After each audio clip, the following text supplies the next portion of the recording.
मित्रों, केजरीवाल ने फिर एक बहुत बड़ा धमाल कर दिया। पता चला है कि केजरीवाल ने अपने बंगले के रेनोवेशन में, मात्र रेनोवेशन में करीब 45 करोड़ रुपए खर्च कर दिए। 45 करोड़ रुपए,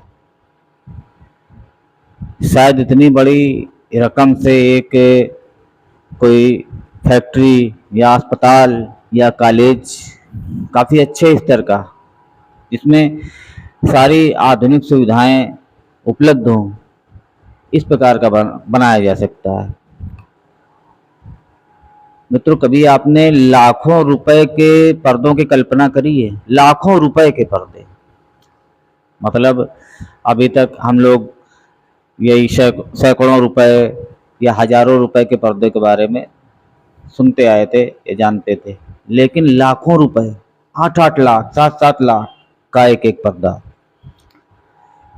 अपने बंगले में करोड़ों रुपए के पर्दे इसने लगवा डाले। कालीनें, लाखों रुपए की कालीनें, वियतनाम से जाने कहां कहां से टाइल्स से इसने मंगवा के वहां पर लगवाए हैं। करोड़ों रुपए के टाइल्स, 15-15, 20-20 बाथरूम करोड़ों रुपए के बनवा डाले। बताइए, किसी के बंगले में 15-15, 20-20 बाथरूम, मतलब ठीक है, अगर आप अपने पैसे से बनवाते हैं तो ठीक है, बहुत अच्छी बात है। लेकिन अगर आप जनता के पैसे का इस प्रकार से दुरुपयोग कर रहे हैं, सोचिए। और यह पैसा तब लगाया गया जबकि भारत में कोरोना का भीषण संकट चल रहा था और खास तौर से दिल्ली में ऑक्सीजन की कमी के कारण लाखों लोग मर रहे थे, लाखों लोग त्राहि त्राहि कर रहे थे। तब इसने ऑक्सीजन प्लांट लगाने की दिशा में कोई कदम नहीं उठाए। सुप्रीम कोर्ट गया कि केंद्र सरकार हमको ऑक्सीजन प्लांट के पैसे नहीं दे रही। तब केंद्र सरकार ने कहा कि हमने इसको ऑलरेडी ऑक्सीजन प्लांट लगाने के पैसे दे चुके हैं, लेकिन इसने ऑक्सीजन प्लांट ही नहीं लगाए।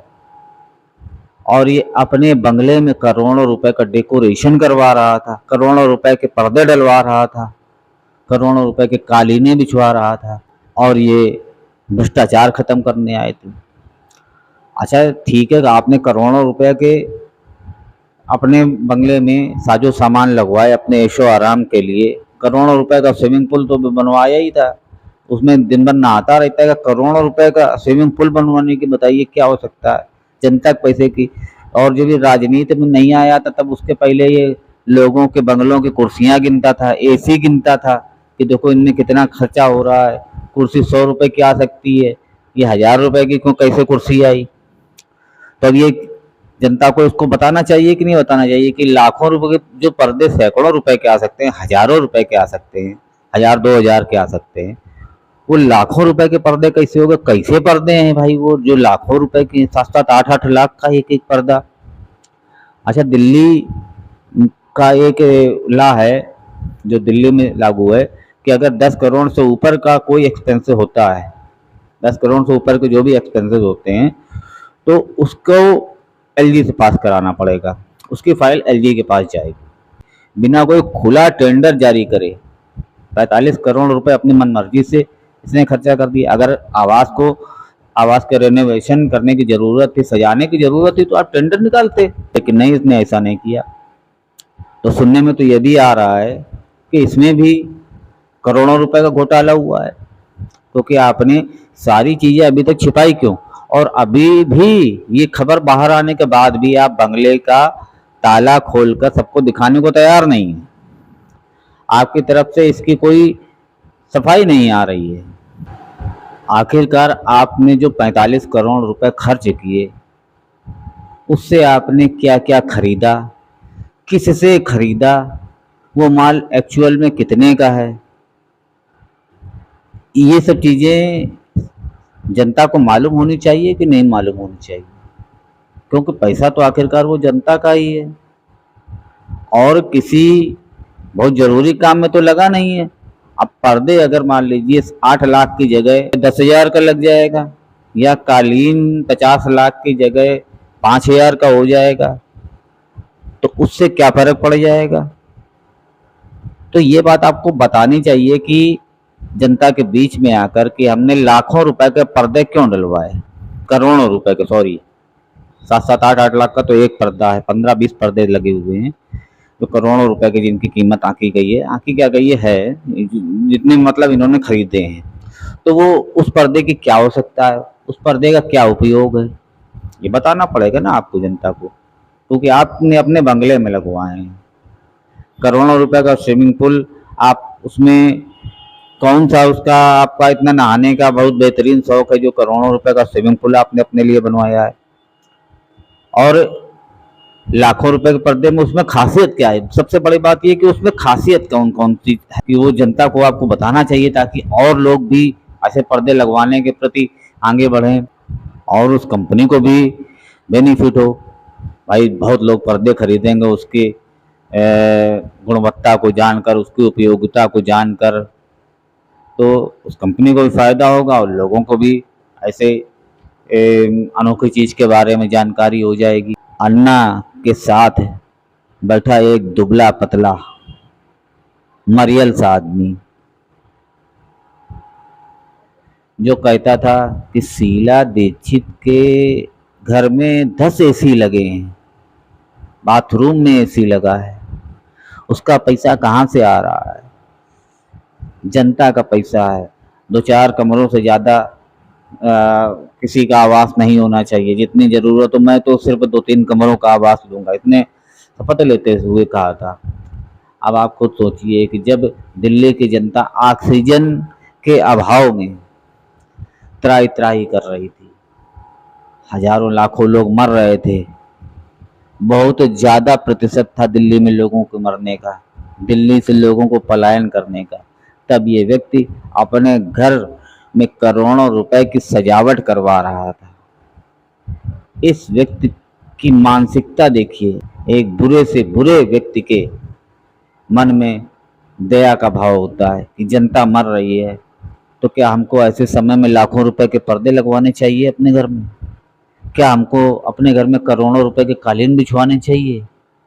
इन सब के प्रश्न तो अभी कानून केजरीवाल से लेगा, लेकिन जनता को भी अब केजरीवाल नाम का ये जो झूठा भ्रष्टाचारी और दिन प्रतिदिन नया रंग बदलने वाला ये जो बहुरूपिया है, अनेकों प्रकार के रूप धारण कर करके जिसने अभी तक जनता को छला है, लूटा है और बर्बाद किया है, और खुद इसके बंगले को नाम दिया गया शीश महल, और खुद अपना शीश महल बनवाकर करोड़ों रुपए के स्विमिंग पूल में रोज नहा रहा है, ऐशो आराम कर रहा है। खुद ही सोचिए कि एक ऐसा मुख्यमंत्री, पूरे देश में अकेला ये ऐसा मुख्यमंत्री है जिसके पास कोई विभाग ही नहीं है, ये किसी भी फाइल में साइन नहीं करता है, तो इसके पास कोई काम भी नहीं है। जब आपके पास कोई विभाग नहीं तो आपके पास क्या काम बचा? किसी को 18 विभाग दिए, किसी को 17 विभाग दिए, किसी को 10 विभाग दिए, और खुद के पास एक विभाग नहीं। खुद किसी फाइल में साइन नहीं करना है। इसी के चक्कर में ना जाने कितने आम आदमी पार्टी के विधायक, पार्षद, मंत्री सब जेल पहुंच गए, और ये सांप बच गया क्योंकि इसके साइन कहीं नहीं थे। इसके खिलाफ तक के साक्ष्य अभी तक नहीं मिल पाए हैं, लेकिन इस बार शायद इसका बचना बहुत मुश्किल हो जाएगा, क्योंकि इसने अपना ही घर बनवाया है खुद का,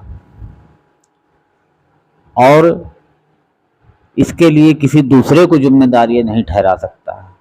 इसलिए अब केजरीवाल की गर्दन तक कानून के हाथ पहुंच गए हैं। उधर सिसोदिया भी लंबे समय की हिरासत से परेशान होकर मुंह खोलने को तैयार बैठा है। इसके तमाम मंत्री, विधायक, कार्यकर्ता अब इससे तंग आ चुके हैं, और वो सब इसके कारनामों को जग जाहिर करने की मंशा बना चुके हैं। अब इस रेवड़ीवाल का, फ्रीवाल का, फ्री बिजली ले लो, फ्री पानी ले लो। बिजली कंपनियां करोड़ों रुपए के कर्जे में आ गई, घाटे में आ गई, जल बोर्ड नीलाम होने की कगार पर आ गया। लेकिन क्या है, जनता का पैसा है, बिके तो बिके। जब हम कह देंगे कि अब तो दिवालिया हो गया, अब तो केंद्र सरकार को हाथ खड़े कर देंगे, अब केंद्र सरकार को मदद करनी चाहिए, और जो है दिल्ली भी भारत का एक हिस्सा है, तो केंद्र सरकार क्यों नहीं मदद कर रहा। तो ये नहीं बताएगा कि जो है हमने जो है सब फ्री बांट दिया, सब हमने जो है लुटा दिया अपने वोट के चक्कर में। जो हाल पाकिस्तान का हुआ है, जो हाल श्रीलंका का आज है, वही हाल ये दिल्ली का कर देगा। और अगर इसके हाथ में, और कहीं पंजाब का हाल देख लीजिए, पंजाब का हाल भी खालिस्तानियों की पवारा हो रही है। पूरा पंजाब नशे की गिरफ्त में है, कानून व्यवस्था सब अस्त व्यस्त है। ये हाल इसने पंजाब का कर दिया है। दिल्ली का तो बहुत बुरा हाल ही है। वो अभी दिख नहीं रहा है पब्लिक को, क्योंकि अभी पब्लिक को थोड़ा बहुत केंद्र सरकार दे देती है सब्सिडी, मोदी जी शासन दे देते हैं, तो अभी उसको पता नहीं चल रहा है। लेकिन जिस दिन ये बिल्कुल ठप कर देगा, बिजली विभाग एकदम ठप हो जाएगा, जल विभाग नीलाम हो जाएगा, यह व्यक्ति कहीं खालिस्तानी आतंकवादियों के साथ मीटिंग करता है। कुमार विश्वास ने साफ साफ खुला खुला बताया था। कहीं शराब घोटाला करता है, कहीं जो है नकली अस्पताल बनवा देता है, कहीं क्लासरूम घोटाले हो रहे हैं, कहीं बस घोटाले कर रहा है, अब तो जो है अपना घर का घोटाला खुद का कर डाला है। इस झूठे व्यक्ति को जो कहता था ना हम बंगला लेंगे, ना गाड़ी लेंगे, ना सिक्योरिटी लेंगे, इस व्यक्ति की तनख्वाह भी, अपनी तनख्वाह खुद की बहुत ऊपर रखे बाकी मुख्यमंत्रियों से। बताइए, आखिरकार ये जनता के पैसे का इस्तेमाल दिन रात नहाने में, दिन रात अपने ऐशो आराम में खर्चा कर रहा है, बिना कोई विभाग लिए, बिना कहीं पर साइन करे। सिर्फ घोटाले और भ्रष्टाचार की नई नई स्कीमें बनाना अब इसका काम रह गया है, और यही ये दिन रात किया करता है। रोज एक नया झूठ बोलना, फिर महीने दो महीने बाद, फिर महीने दो महीने तक वो झूठ को चलाना, फिर दो तीन महीने बाद जब वो झूठ पकड़ में आने लगेगा कि हाँ ये झूठ बोल रहा है, तब माफ़ी चुपचाप मांग लेना और फिर एक नया झूठ बोलना शुरू कर देना। इसी प्रकार से करते करते आप देखिए इसने 8-9 साल काट दिए, 8-9 साल काट दिए इस व्यक्ति ने। और जिन जिन पार्टियों को ये भ्रष्ट कहता था, आज उन सबसे ये हाथ मिलाए है, और उन सबसे हाथ मिलाने को तैयार बैठा है। जिन जिन चीज़ों को ये खराब कहता था, उन चीज़ों का सेवन आज ये खुद कर रहा है। तो मित्रों, जो आदमी अपने बच्चे की कसम खा सकता है झूठ, वह व्यक्ति जनता के साथ क्या नहीं कर सकता है। कहा गया है, पुरानी बात है कि जनता जो होती है वो बच्चे के समान होती है, लेकिन ये तो अपने खुद के बच्चों की झूठी कसम जो खा रहा है, तो वो जनता को क्या समझेगा।